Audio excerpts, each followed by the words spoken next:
Hello and welcome back to the Prison Officer Podcast. Before we get to our topic today, I just want to take a minute to thank one of our sponsors. Innovation has always been the key to success of Pepperball, and the Pepperball Blast is just one more way to deliver a payload that will distract, disorient, or incapacitate an inmate.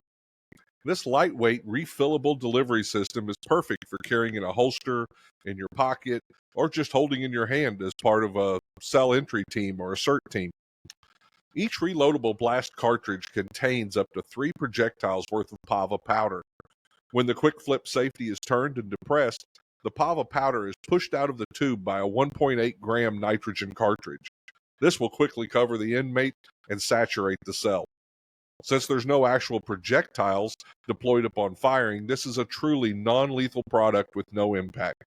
To learn more about Pepperball, go to www.pepperball.com or click on the show notes today for more information. Pepperball is the safer option first. Well, hello and welcome back to the Prison Officer Podcast. My name's Mike Cantrell. Today I've got Dr. Jarrod Sadulski. He's a criminologist that focuses on the most pressing issues in criminal justice. Jarrod has over 2 decades of federal law enforcement experience, and for the past 5 years, he's been leading teams to a prison in Central America. These teams provide the only training that the prison officers receive down there. In addition to that, he's been providing training on prison operations, involved in the various rehabilitation programs, and he's been working directly with the inmates to provide trade skills and training and life skills training. His experiences have led him to even testify before Congress this year. So I'm really excited to have him on the program. As most of you know, I've mentioned it before. One of the things I didn't know, or I knew, but just didn't realize how global corrections is until I started this podcast. We have listeners from 61 different countries. So when I had the opportunity to talk to Jarrod here and hear about what he's seen down there in Central America, I just jumped on it. So welcome to the Prison Officer Podcast, Jarrod. Thank you for the opportunity to be here. Yeah, I'm really excited about this. I'd like to back up before we start and get into the prison stuff. Tell me a little bit about yourself, where you grew up, how you got into law enforcement, that type of stuff.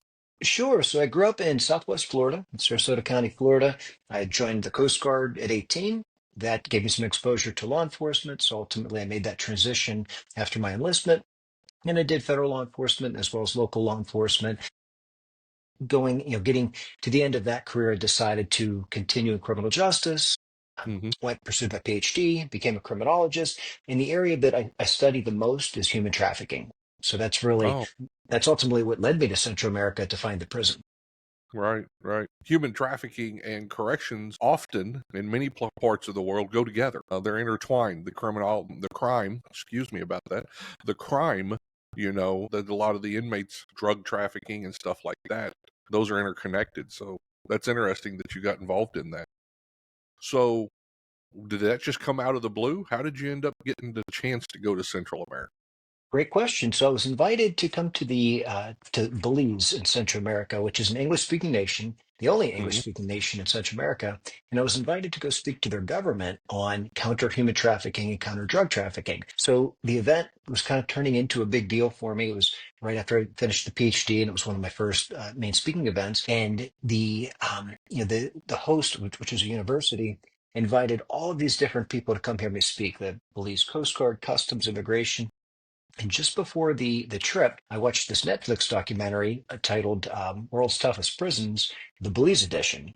And it was about 2 days before the trip. And what I saw was just so unbelievable in that documentary that when I saw the prison director was on the list of people to hear me speak, I reached out and asked if I could get a tour of his prison. And not a request he gets very often, but he said, sure. And what I saw shocked me. Wow. So my next question is, What'd tell you me see? what you saw. Yeah, I mean, I've seen stuff from Central America where there's prisons down there that they don't feed and stuff like we do. If your family doesn't bring food to the gate, you don't get anything. Is it at that level, or tell me what you saw? Right. So to put in perspective, I started doing some research after the documentary. The prison to Belize is south. So there's only one prison in the nation of Belize. So the Okay. prison to the south is Danley, Honduras. Now that prison is completely cartel run. So the staff and the prison officers maintain a perimeter around the prison, but it's actually the cartels that are controlling operations within the prison. in the prison to the north until December of 2018, until the Mexican military had to come in. The prison to the north, which is Chetumal, Mexico, was in the same situation where the cartels were controlling the daily operations in the prison. Then you have Belize. So when I watched this documentary, like it was so unbelievable. So, and I saw what exists in the documentary. I saw firsthand. The first thing I saw when I pulled up to the prison gates were 25 inmates with machetes cutting down grass outside of the prison across the street with one guard that looked half asleep. And I'm watching this, and so then I go in, and this is a poor prison in a poor country, and they receive $9 per day per inmate in operating costs, and yet they have one of the lowest reoffending rates in the world. And what I Hmm. learned was that the prison, and prior to the prison management being taken over by a faith-based Belizean nonprofit organization in 2002, the prison was in deplorable conditions. There was not running water in all of the facilities. They were housing adults with juveniles. They they were constantly having escapes. Guards were bringing in drugs, sometimes firearms. And so it was so bad that a businessman was building the street in front of the prison. And he said, regardless of what they've done, nobody should, live in that condition. He reached out to the prime minister about the deplorable conditions. And the prime minister said, well, if you're concerned, why don't you take over management of the prison? So his name was John Woods. And what he did was he was a Rotarian in Belize. He went to the other Rotarians. They formed this Colby Foundation, which is after. What's a Rotarian? Yep. So a Rotarian. So it's basically the Rotary. Is we have them in the United States and they're Oh, the global. Rotary The Club. Rotary, right? Okay. Okay. Sorry. No, no problem. So he went to his local Rotary and they formed this Colby Foundation, which was named after a Catholic priest that sacrificed his life for somebody else in World War II in Germany. So they developed this program and they come in and they said that if they're going to take over management of the prison, that it has to be done their way, which the government agreed to. First thing they did was they let go of all the staff and they brought new people in. And then, they started building out the prison to where the conditions improved. They separated the adults from the juveniles, and the prison is on 220 acres of land. And so, they're able to be self-sustaining in that, they're able to farm, they have poultry, they have agriculture. So 60% of the food that's served at the prison is actually from the prison grounds. And so, That's not unusual. I mean, many states, including Missouri, Tennessee, Mississippi, that's the way they used to take care of the prisons. The inmates made their own food. So right. that's not unusual. It's a good program So it shows still. this, right? So for me, I go in there and I was standing on the second floor, and I was with the director, and I was looking out over the yard, and there were a group playing soccer together. And the director told me, he said, that's Bloods, Crips, and MS-13 on the streets. They kill each other. Here in the prison, they play soccer together. So I just was so amazed by what I had saw. And we go, and now we're walking the grounds. And, I've got inmates everywhere. They're walking around me. And I'd never been in a prison in my life. I knew nothing about prisons 5 years ago. And I was completely shocked at what I was seeing. And he explained that, they have it varies between 9 and 14% recidivism rate, which is one of the lowest that I'm aware of in the world. And yet they do that on receiving $9 per day per inmate for management of the prison, compared to last I checked, which is about 5 years ago. I think we were looking at like $100 per day per inmate, according to a study that I'd read in the United States. So here they are doing this with only 10% of what prisons are receiving in the United States, and people aren't coming back. And so the first question I asked was, how? Why? So we go into um, a section of the prison that's a rehabilitation ward or area. And Hmm. I walk in there, there's 30 inmates in there. There's no prison officers. There's the director that's with me. There's a counselor that's in there. And I walk into this room, and you got a picture of Belize Central Prison. It doesn't have the modern luxuries of a regular prison in a first world country. I'm looking around, the walls haven't been painted in years. It's concrete. The flooring is all just concrete. There's no air conditioning. I mean, it has electricity, in some parts. In some parts of the prison it does, others it doesn't. And so I'm in there and I walk into this room and I'm looking and I'm surrounded by inmates. They kind of put me in the middle for some reason. And the counselor said to the inmates, he said, we're going to have this counseling session. Do any of the inmates want to start this counseling session off in prayer? And I'm thinking to myself, okay, I'm in a third world prison in a third world country. What am I doing? And so this one inmate raises his hand. And so I don't know if I'm supposed to close my eyes. I don't know what to do. So I'm just kind of shocked standing there. And I listened to the prison inmate, which was in there convicted for murder. And during his prayer, he said, I want to ask for God's blessing on the visitor. And then it hit me. He's asking for God's blessing on me. Here I am Interesting. in this prison, and this inmate is asking for God's blessing on me. And the rest of the tour, I kept going back to that. And I came back to the United States, and I knew there was something I needed to do. And so I reached out to the director, and I said, what do you need? And he said, well, we need basic toiletries. We need basic supplies. And he explained to me the budget and the challenges they were having. So I rallied the troops and we went and we filled up 2 shipping containers and had it sent to Belize, or sent items on 2 shipping containers to meet very basic needs. Cloth so that the inmates can sew to make their own uniforms. So we're not sending uniforms, we're sending cloth because that's the level that they're at. I still was unsettled. And so I reached back out to the director and I said, well, is there anything else? And he said, well, we don't receive any training. So when somebody is hired, they're put out in the yard. The only training they're receiving is from the prison officer standing next to them. There is absolutely no formal training or even a training manual or training program within the prison at the time. So Interesting. yep. So I thought, well, let me see if I can find somebody that's an expert in corrections, has some corrections experience that will go down and provide training. Right. As hard as I looked, I couldn't find anybody. I mean, people would go, but they want 5 or 10 grand. I don't blame them. But I'm asking them to go and even pay their own expenses. And so I couldn't find anybody, and I was still unsettled. So I decided that I can't let this go. So what I did was I started going into corrections facilities here in my home state of Florida. And I explained to the prison wardens and everybody that would listen to me, hey, I just need to learn, and then I'll go down and deliver this training. Hmm. The first training that they had asked for was riots, escapes, and hostage-taking situations, which are realities in any prison, right? So that was what I focused on. I went to 3 different corrections facilities, prisons here in Florida. I got manuals. I talked to their tactical teams. I talked to, basically some of the facilities would really open up and give me everything that I needed and basically let me sit in on their training so that I could go and replicate that training.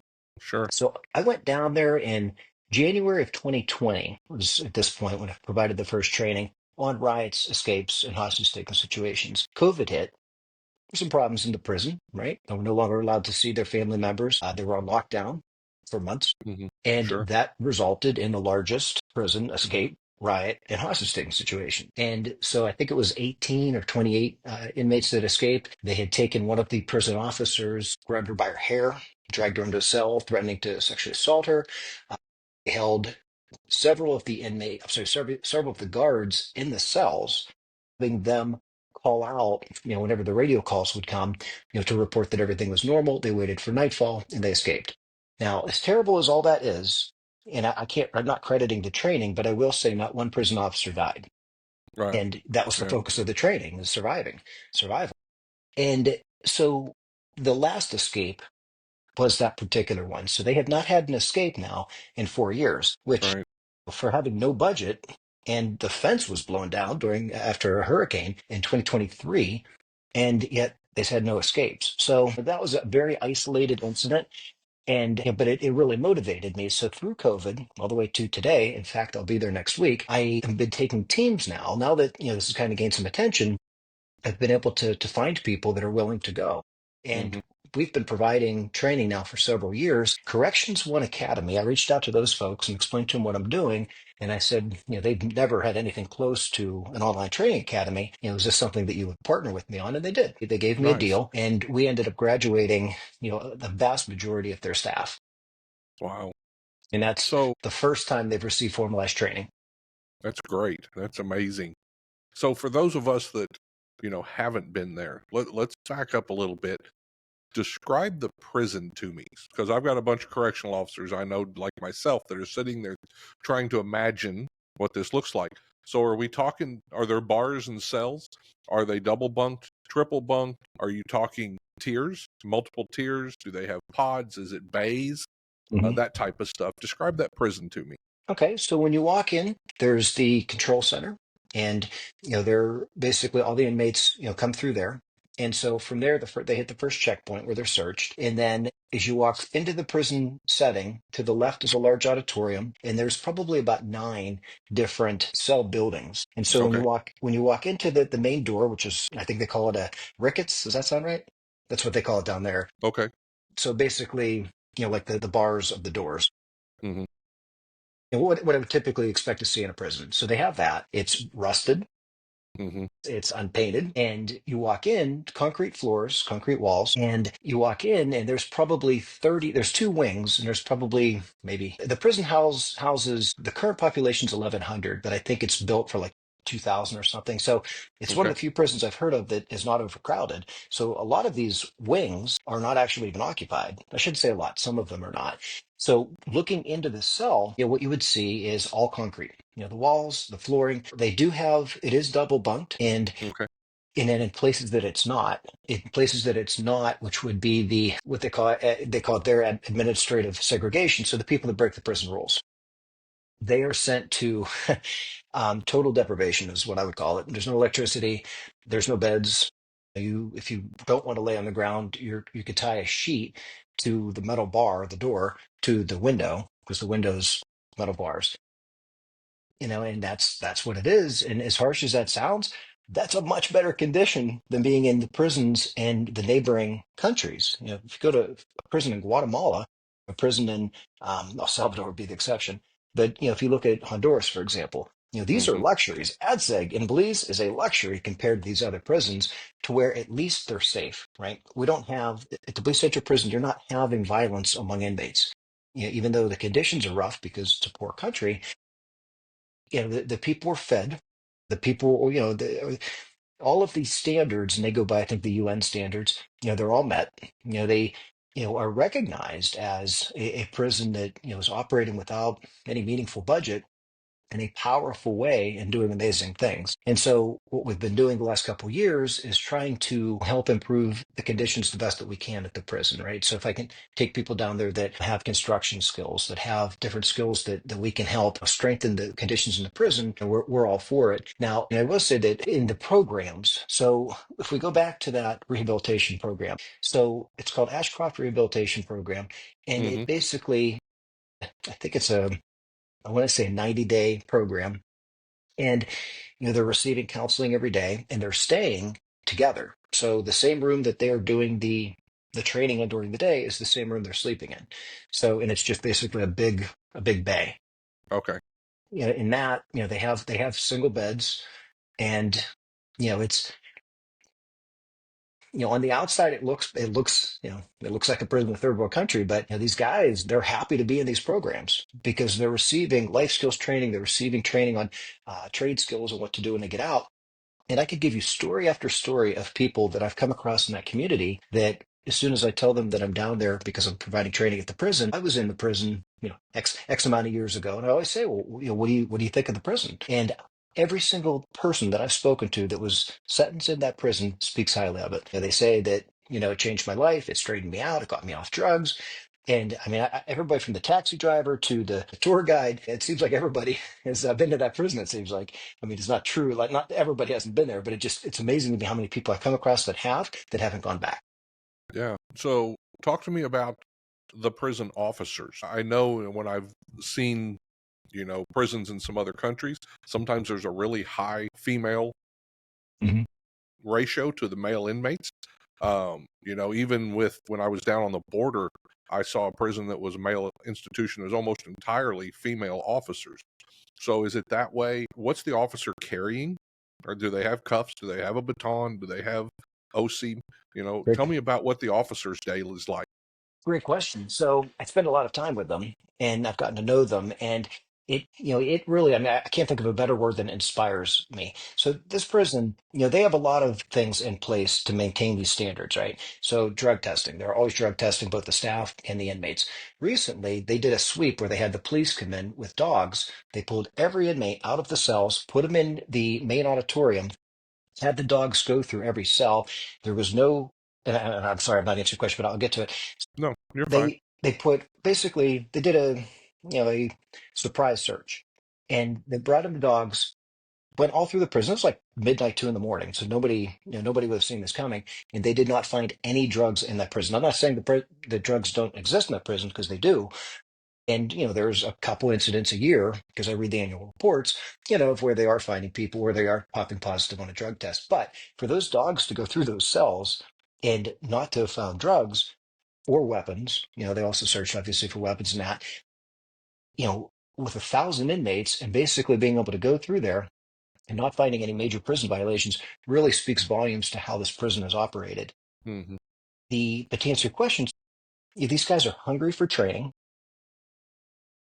If there's a period of time where I don't go, because I try to go once a quarter, and if there's time that I'm getting 6, 7 months there, I'm hearing from them. They're contacting me on the phone, they're asking for training, and it is inspiring to me that a prison officer that is being paid, last I checked, which is probably about a year ago, $2.50 an hour starting off, yet Wow. maintains his integrity, basically follows the procedures that are in place. And this prison operates in such a good manner that Mm-hmm. I, as an American, walk freely through every aspect of that prison by myself. And had I tried that before 2002, I would be taken as a bargaining chip, against the government. Here, when I'm there next week, I will walk through, the different sections of the prison and not think twice about it. And in Central America, that's unheard of. Well, I wouldn't recommend you do it in a penitentiary in America. Wow. Yeah. Yeah, people have to go through training before they're even thought about, and most of them are going to be escorted through our prisons with an officer. So, yeah, that says something about just I don't know. Is it the integrity, the willingness to help because they're all kind of in the same low income system? Right. So part of it is the size of the country, right? So the size of the country has a population of around 400,000 people, which is a Oh wow. small country, the entire country. So the landmass of New Jersey, population of 400,000 people. So, it's everybody kind of knows everybody. And, I think that that's part of it. And I think that there's, it's a very much a Catholic nation. And so, Mm, I think that's a big part of it. And, but these prison officers, I watch them. I watch them seeing if they're thoroughly searching the inmates. Supervisors are around, but if I'm standing there, I would think that, whatever they normally do in their daily practice, they'll do with me around.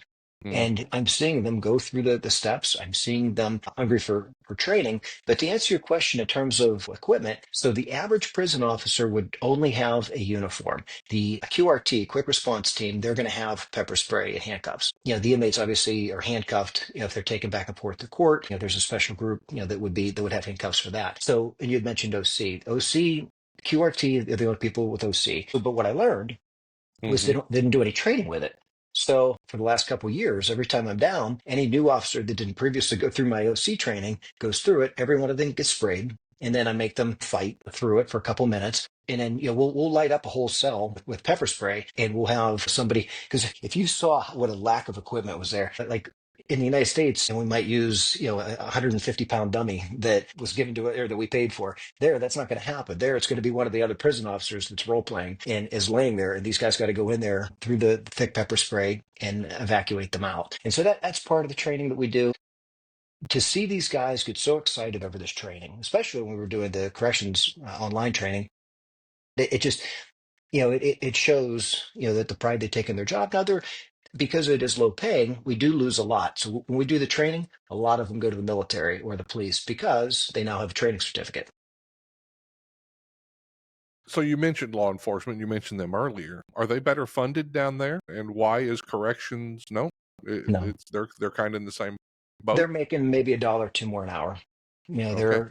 They're not making much. And then the other thing is transportation, right? So even the prison officers, they'll be on a shift for it's a pretty long time. I think it's like a week. There's barracks. But then when it's time to go home, you are considered rich if you have a vehicle in Belize.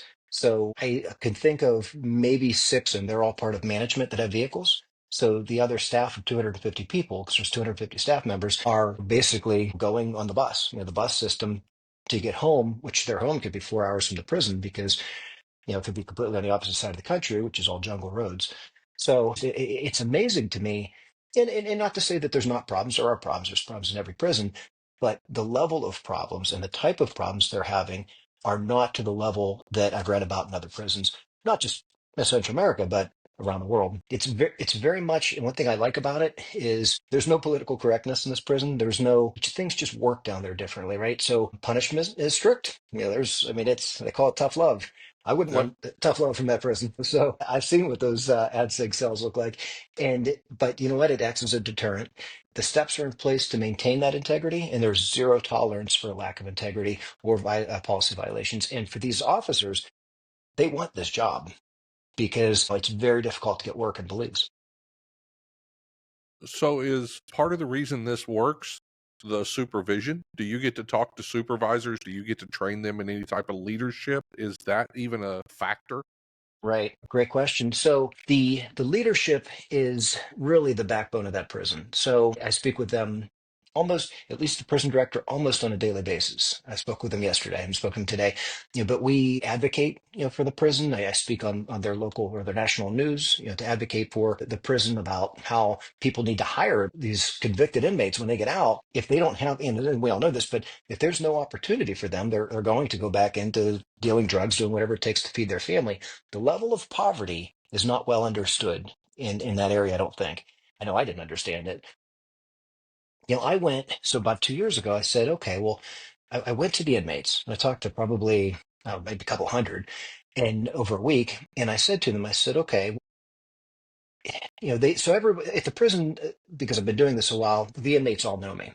And I've Hmm. been told, because in Belize has, most of the inmates are gang members, right? Hmm. So when, I go out so before I started going into the street, I went to some of these higher level gang guys. And I talked to them. I said, I'm willing to go into your community because your family, your children, your mother, your dad, they're living in, I don't know how to describe it. I mean, shacks that don't have roofs. And I said, I'm willing to go, and basically, especially the children, try to implement some mentorship programs, implement some different things to keep your children from following your steps. Tell me what that looks like. And so I've kind of opened up that dialogue. And then what I did was I went and I met with the prime minister and I met with the minister of home affairs and others. And I basically outlined what the prison officers, I'm sorry, the prison inmates are saying that led them to prison in their country. And, we're still in the process of implementing different change, but I can tell you that I was told that the gang members on the street will take a bullet for me before they let anything happen to me because they know the work that I'm doing.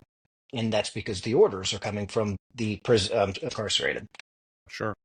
I was really interested in the fact that you mentioned there were Crips down there and MS-13. Of course, MS-13 is for us up here. That's more of a Mexican gang. I don't know if it's all South America or not, but some of those are considered American gangs. Well, here's how that happened. So in the 80s and 90s, when people from Belize were locked up in Los Angeles and locked up in American prisons, they learned gang life from their prison gangs. Then they took that with them back to Belize. And fortunately, the streets of Belize, the safest place in Belize, I always tell people, the safest place in Belize, other than the tourist areas, is the prison. It Hmm. truly is. It Yeah. truly is. And it's because of how well that prison's run. So as far as the management, the prison director he's been at the prison since 2002, since the takeover of Hmm. 2002, right? He started, I think he was an accountant, worked his way up. Now he's the director. Technically, they called it the CEO of the prison there. And so he's been with that program, that Colby program that, is based on reintegration into society, is faith-based. And so he's been a part of it from the very beginning. And he, Hmm. along with his management staff, really are the backbone. And because they are so strict is the right word, but they maintain such standards that their policy violations, whether the staff or inmates, are going to be dealt with very, very seriously.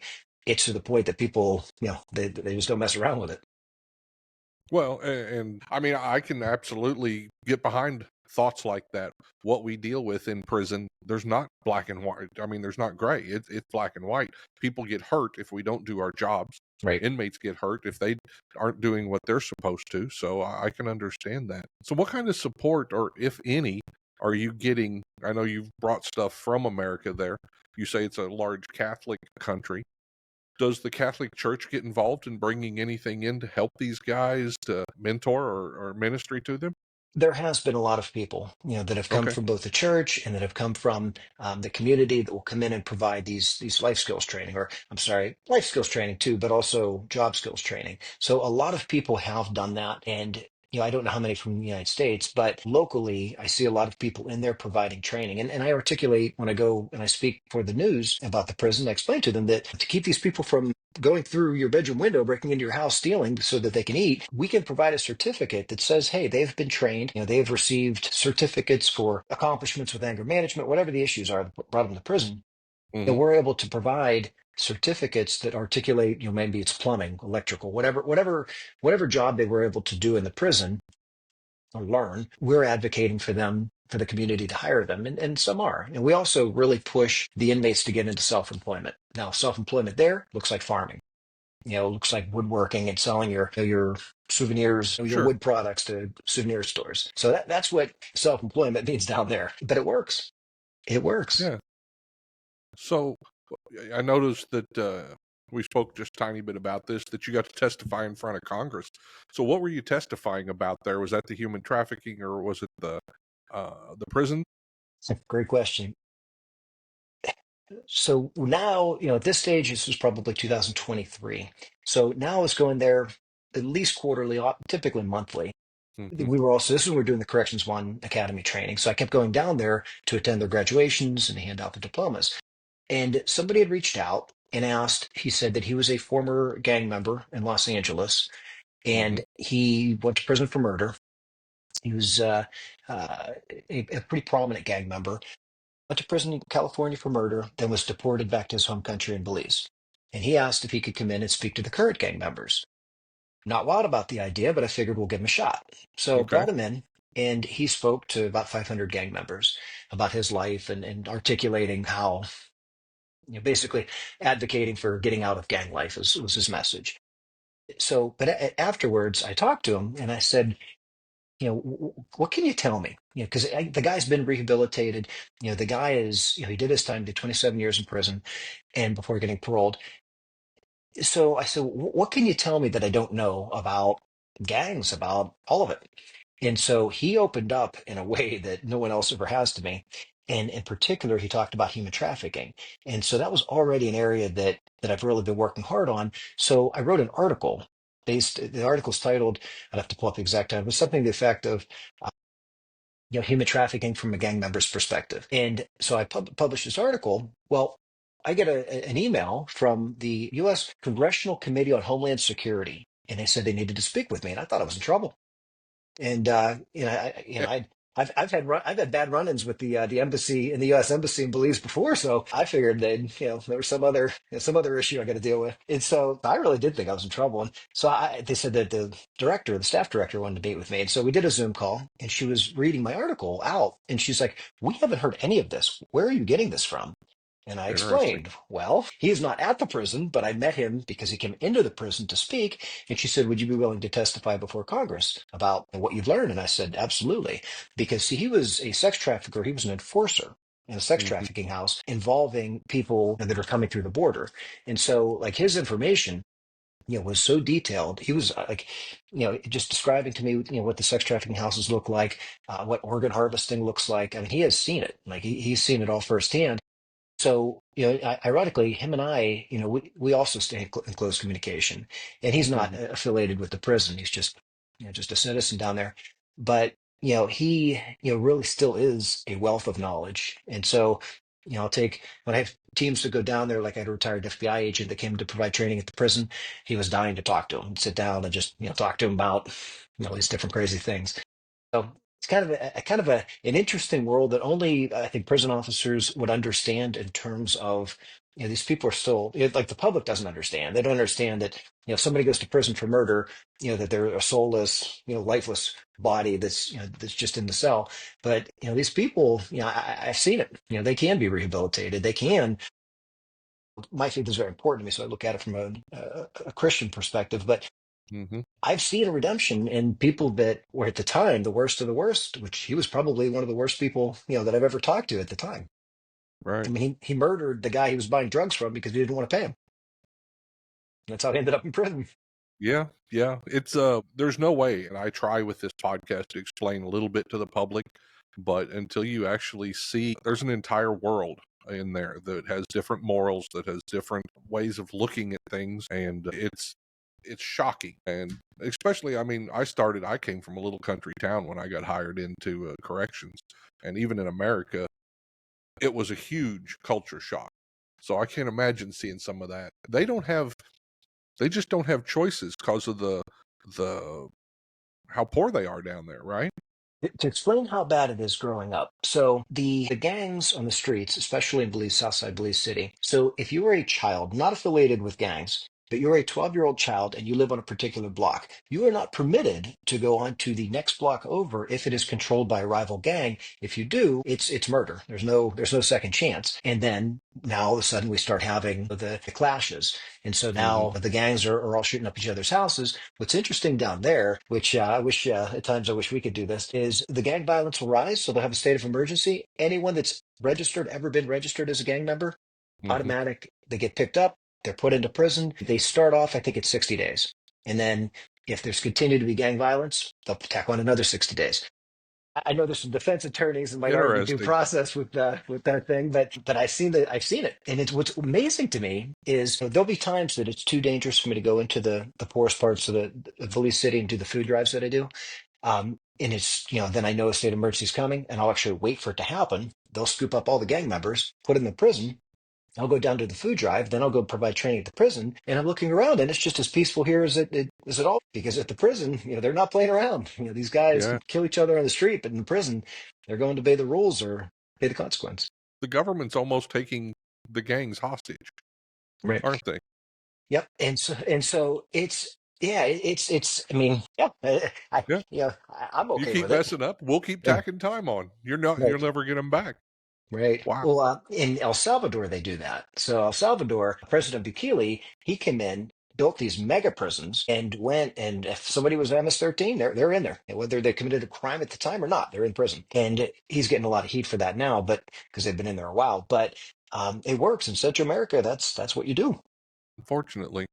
So, and this is going to back up to something you said early in the podcast, but I've always heard the term cartel ran prison. Talk to me about what that means, because for me, I mean, I just have no concept of Hmm. this prison that's being ran by, I guess, the gangs, Right. and the officers are all outside.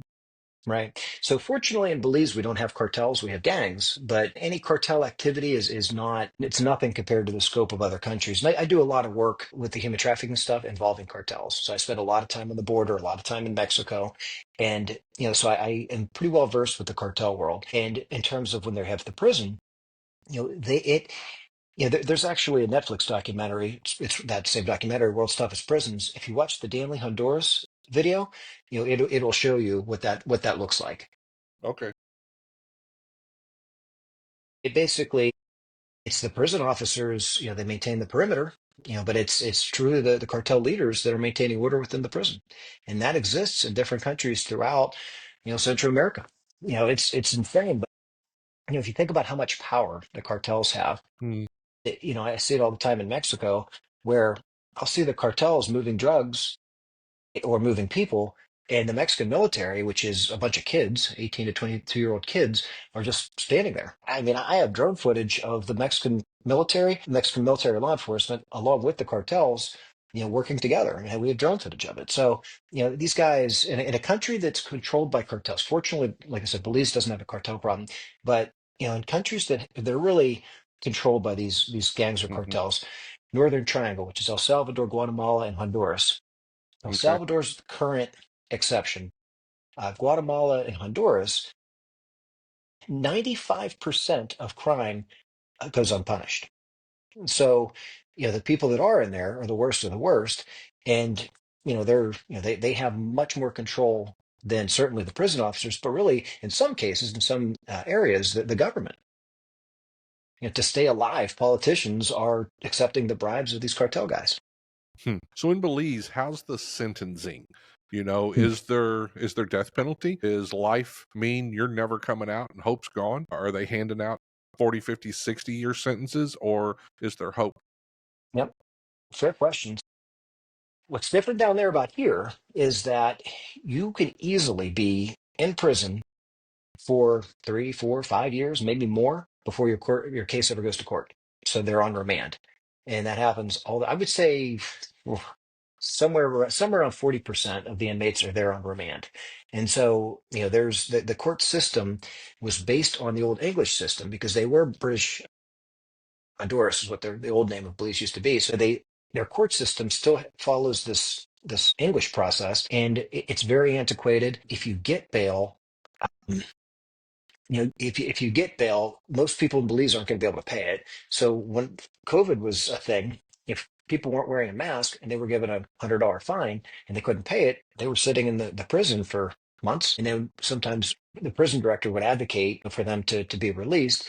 And so the court system is not. I speak highly of the prison, but the court system, like it's really a mess. It's a mess. And so for these guys that and I've talked to, that have been in there for years, I definitely encourage you to watch the Belize edition of the World's Toughest Prisons. I'll look that up and we'll put it in the show notes. So Okay, perfect. And yeah. and exactly what I saw is in that documentary. So, what's interesting is the documentary was done by Raphael Rowe, which is an atheist, but he says Hmm. right at the end of the show, that he can't argue with what he's seeing, and it's working. But as far as being on remand, that's very common down there. And then, for the prison, the prison inmates, once they go through that ARC, that Ashcroft Rehabilitation Program, then they're given basically they're a trustee. So now they're given a job. So they know that any violation is going to basically cause them to lose that job, and they're going back into total isolation. So, they're very careful. And I think that's part of why I'm able to walk freely around the prison is the stakes are so high for them to lose their freedom. When I walk around the prison, there's 50, 100 trustees doing everything, mowing grass to doing all the prison stuff. And, I walk up to them and there's never even been close to an issue. And in fact, my partner, my business partner, she's a Hispanic female, Hmm. little like 5'5", 5'2", and she will walk shoulder to shoulder with me throughout this prison, just her and I. Yeah. Wow. Is it? Yeah. So one of the big And be things, safe. right? Right. So one of the big things with rehabilitation, of course, that I've seen American system is family contact. So I'm guessing they don't have phones inside the prison to call family, and family may not have phones. Do they get visiting? They Do do. they just do it through letters or?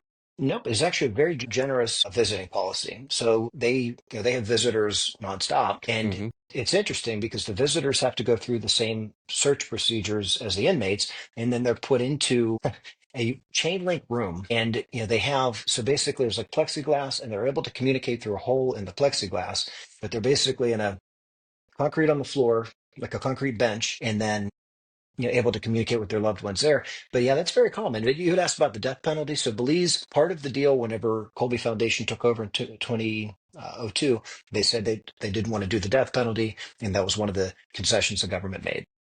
Okay. Okay. So I guess where are you going from here? What is it that you're looking to? I'm sure you're wanting to help more down there. What is it you're looking to do in the future? Great question. The need for training never ends. Hmm. So what I'm hoping is to bring additional people that want to see this, that want to contribute, that want to get involved. I encourage them to fact check me, go and do all the research online, maybe reach out to the prison director. And, I've taken teams now. It's been going on 5 years now that I've taken teams. I have not taken one person down there that did not say that it changed it. Every single person I took down there said it changes their lives. To see Sure. people, just with so much pride but with so little, but still to be working hard, to be so eager and hungry for training, it's encouraging. Yeah. Yeah. And I mean, I don't see it at that level, but I do training around the country. And when you go to the small jails that don't, I worked at the Federal Bureau of Prisons, ton of money, ton of training, but you go out here to some little county where they got small jails and those people are, I mean, they're just focused on you. They're just soaking up whatever you can give them. So I'm sure it's like that, Mm. only 1,000 times more to have those people down there. And also the inmates, sitting and talking to these inmates, it's not common for an American to be going in there and investing time into them by talking to them. And the training that I provide them, anger management, how to be a father while you're incarcerated, and it resonates with them because no one, they're not receiving it otherwise. That's part of, I think, why I have the safety that I do down there is these guys, these higher ranking gang members are the ones that I'm providing the training to. So the word gets out then, to leave me alone. And speaking of the guy who was a former gang member that went to prison in California, he's told me repeatedly, he's on the streets, he knows Hmm. that he goes, they know who you are, but there's an order not to mess with you. Wow. That's amazing. That's just amazing what you've seen. So what's the next? So is this part of an organization? Is this just you? Just me, Just you? Just you. just Okay. me. So do you make phone calls and say, hey, they need this? Or how do people help? I guess is the next question. Great questions. There are always needs, with every need you can imagine the person could have, they have it. Hmm. It's, there's really not like, I don't, try to fundraise for the prison. What I do is I try to find a specific need that they have at the time, right? So at one point, the prison director, reached out and said, we don't have the budget for prison officer uniforms. So, and he was concerned because he's putting the new officers out there on the yard with inmates that some of which don't have uniforms. Hmm. So that are in civilian clothes that they showed up to the prison with. So that is always one need, is the cloth for them to sew to create their own uniforms. So what I would say is anybody that is interested in getting involved in either maybe, going down there and seeing it firsthand, or at Hmm. least having a discussion about what could be done to support this prison is welcome to reach out to me. I do have a company. It's not affiliated with the prison, but I do human trafficking consulting. And so my website is my last name. So it's www.sadulski, sadulski.com. And anyone can reach out to me from there. And we can get on the phone with the prison director and talk about the specific needs of the day. Wow, that's just fascinating. Just, I It mean, is. I can't even picture it, and I've been 30 years in corrections and I can't even picture some of the stuff that you're telling me. So if we can put in the notes, so I've written a lot of articles and I've taken a lot of pictures. And so maybe we can include those in the notes because it'll walk through really the years of this work and it'll Hmm. include the pictures of how the prison was and how the prison is today. Yeah. No, we can absolutely do that, along with your contact information, and I'll look up the websites for these videos here so that people can get an idea and watch those documentaries. Thank you very much. Just amazing. Anything else you want to tell us? Nope. I just want to thank the corrections officers that are listening. It's sometimes the forgotten pillar of the criminal justice system, but it is certainly equally as important, and it's an honorable profession, and you guys certainly have my support. Well, thank you very much. I appreciate everything you're doing down there for them because I have brothers around the world. We're still brothers and sisters. We all do the same job in some form. Some of them don't have as much, some of them have more. So thank you for being on here. Absolutely. Well, Thanks for the maybe opportunity. let's check back in a year and see what's changed down there, and you can talk some more about it. That'd be great. Thank you. Have a great day. Thank you.